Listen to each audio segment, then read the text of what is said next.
Alright, तो सलार का teaser देखते वक्त शायद ही आपने ये नोटिस किया होगा, इस सीन में अगर आप जूम करके देखोगे, वैसे इसको जूम ना करके भी देख सकते हो। क्या बोल रहा हूँ मैं। एनीवेज, तो यहाँ पर लिखा हुआ होता है 8 आउट ऑफ 46। एंड इससे पहले जो मैंने प्रीवियस वीडियो अपलोड किया था, वहाँ पर मैंने आपको बताया था कि ये जो LMX है, ये हो सकता है लिथियम के माइंस, क्योंकि इस मूवी का जो टाइटल है और उसका जो कलर है, ये काफी हद तक लिथियम के कोर की तरह मैच करता है। तो हो सकता है कि ये लिथियम का माइन है। और आप नोटिस कर सकते हो 8 आउट ऑफ 46, यानी कि लिथियम के 46 माइंस होंगे और उनमें से ये 8 नंबर है। And I am damn sure कि आपने इसको पक्का मिस कर दिया होगा। अगर आपको KGF याद है, तो KGF के टाइटल का कलर गोल्ड था, क्योंकि उन मूवीज की स्टोरी मेनली गोल्ड के ऊपर घूमती थी। और उनमें से ये जो माइन था, ये 3/9 था, यानी कि 3 आउट ऑफ 9, यानी कि 9 माइंस थे, उनमें से ये 3 नंबर है। ठीक वैसे ही यहाँ पर 46 माइंस है और ये 8 नंबर है। वैसे एक नहीं और भी बहुत सारे हिडन डिटेल्स है, जैसे कि इस सीन में शायद आपने नोटिस किया होगा। एंड गाइस, इस फाइट के दौरान सलार, गुड मॉर्निंग दोस्तों, तो यार कैसे हो? ओके, तो इससे पहले मैंने सलार के ऊपर वीडियो अपलोड किया था, जहाँ पर मैंने प्रॉपर डिकोड किया था, और उस वीडियो में आप सभी ने बहुत सारा प्यार दिया, उसके लिए थैंक यू सो मच। तो बहुत सारे लोग रिक्वेस्ट कर रहे थे कि सर इसका पार्ट 2 भी लाओ। तो आप सभी के रिक्वेस्ट के ऊपर ये जो सलार का टीजर था, इसको मैंने अगेन फ्रेम बाय फ्रेम देखा और मुझे 11 न्यू डिटेल्स मिले, जिसको तुमने पक्का मिस कर दिया होगा। So without wasting any more time, let's get bloody straight into it.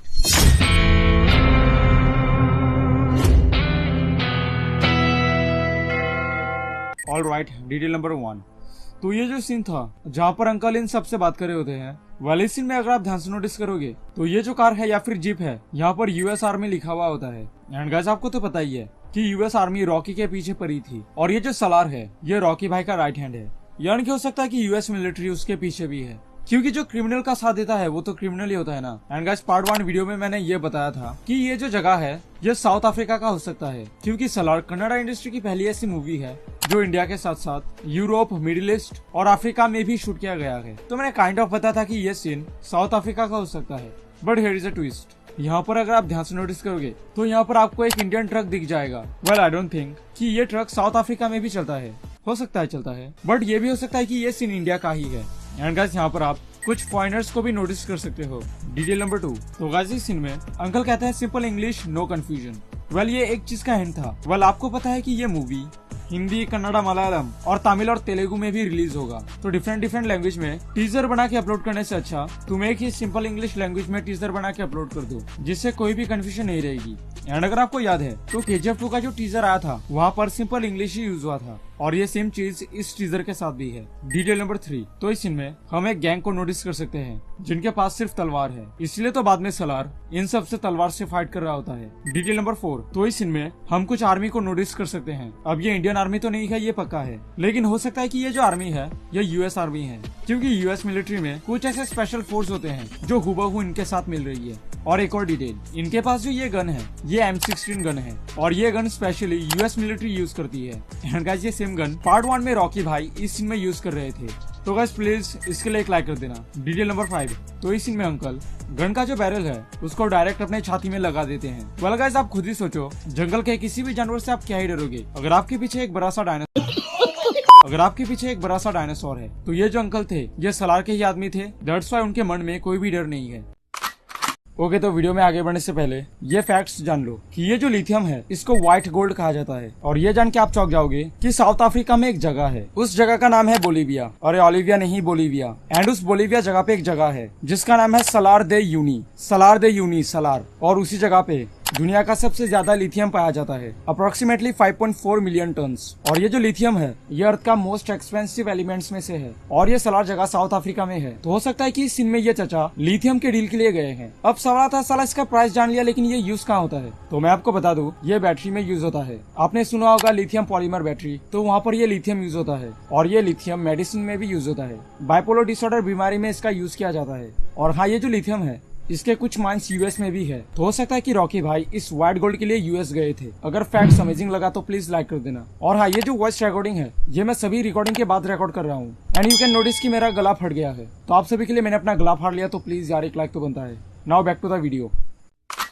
Detail number 6। तो इस सीन में सलार इस गन को ड्रॉप कर देते हैं। अब हो सकता है कि फाइट के दौरान गोली खत्म हो गई थी और सलार ने ये गन को फेंक दिया है, लेकिन अगर आप ध्यान से नोटिस करोगे तो आप नोटिस कर सकते हो कि इस गन में साइलेंसर लगा हुआ था, और ये जो गन है ना, ये SMG है। तो सलार ने यहाँ पर साइलेंसर लगाया था, क्योंकि हो सकता है कि सलार यहाँ पर किसी गुंडे के बड़े से इलाके में फाइट कर रहे हैं। अगर वो विदाउट साइलेंसर फायर करता तो गन की आवाज सुन के सारे गुंडे एक साथ आ जाते, जिससे सलार को शायद थोड़ी प्रॉब्लम हो सकती थी। That's why he used silencer. और आपको तो पता ही है कि साइलेंसर लगाने से गन की आवाज बहुत कम हो जाती है। वेल कंप्लीटली तो खत्म नहीं होती है बट स्टिल। और ये एक फ्रेम का सीन था जहाँ पर सलार एआर गन को चला रहे होते हैं and you can also notice कि यहाँ पर भी साइलेंसर लगा हुआ था। Detail number 7। ओके, तो इस सीन में जब सलार ये 2 गन निकालता है तो आप नोटिस कर सकते हो कि उसका जो लेफ्ट हैंड है वो एक किसी कपड़े से कवर है। वेल आई थिंक ये पोस्टर का रेफरेंस था, क्योंकि सलार का एक पोस्टर आया था जहाँ पर प्रभास के लेफ्ट हैंड कवर होता है। ठीक वैसा हमें यहाँ पर भी देखने को मिलता है। और भी जो लीक फोटो है वहाँ पर भी आप इस चीज को नोटिस कर सकते हो। या फिर ये भी हो सकता है उग्रम, जो प्रशांत सर का फर्स्ट मूवी था, वहाँ पर वो जो हीरो था इसी तरीके से अपने हैंड को कवर करके रखते थे। हो सकता है ये उस मूवी का कॉल बैक है। एंड गाइस, इस मूवी का जो पोस्टर है ये काफी हद तक सलार के इस पोस्टर की तरह मैच कर रहा है। I mean same pose. आप देख सकते हो जो पोज है वो काफी हद तक सेम है।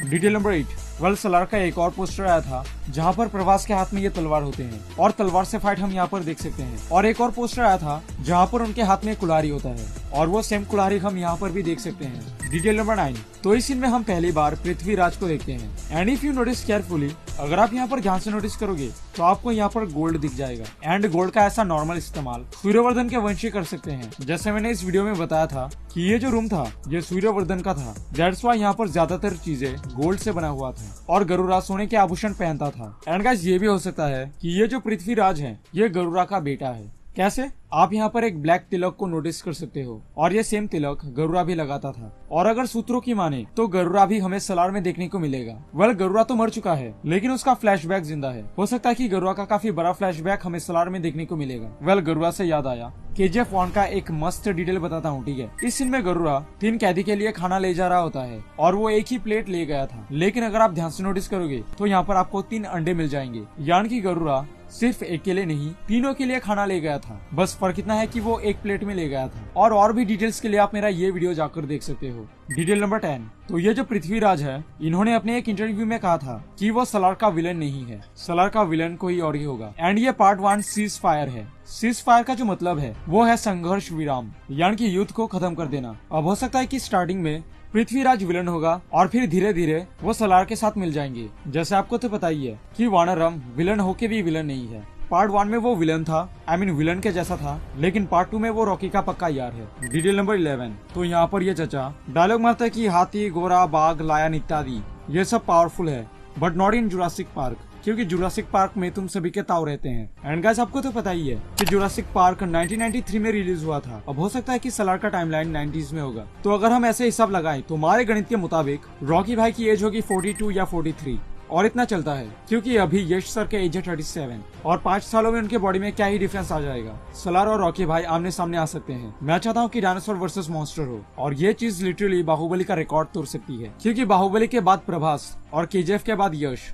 ये दोनों ही बहुत फेमस एक्टर हैं। एंड गाइस, अगर आप गूगल पे सलार कास्ट सर्च करोगे तो आपको फरमान और उनकी माँ मिल जाएंगी, जो कि 100% कंफर्म कर रही है कि ये फरमान ही सलार होगा। क्योंकि गाइस आप खुद ही सोचो, इस लड़के को क्यों इतना इंपॉर्टेंस दिया गया था चैप्टर 2 में। ऑब्वियसली ये लड़का बाद में जाके हीरो बनेगा और वो होंगे शायद प्रभास, होंगे नहीं होगा ही। एनीवेज, और एक और जो नोटिस करने वाली बात है, यहाँ पर विजय सेतुपति को आप देख सकते हो। एंड गाइस, लिटरली मैं उनका बहुत बड़ा फैन हूँ। अगर आपने फर्जी और विक्रम देखा है तो आपको उनका बड़ा फैन बनने से कोई नहीं रोक सकता। So I am super excited to see Vijay Sethupathi in Salaar. Well let's see, let's hope. Well Salaar के और भी डिटेल्स जानना चाहते हो तो लेफ्ट में क्लिक करो और KGF 2 का डिकोडिंग देखना चाहते हो तो राइट में क्लिक करो। और प्लीज वीडियो को लाइक कर देना। वॉइस रिकॉर्ड करते करते लिटरली मेरा गला फट गया है। सो या that's the end of this video. मैं मिलता हूँ नेक्स्ट वीडियो में। Till then goodbye, stay tuned, tata मेरी जान, जय हिंद।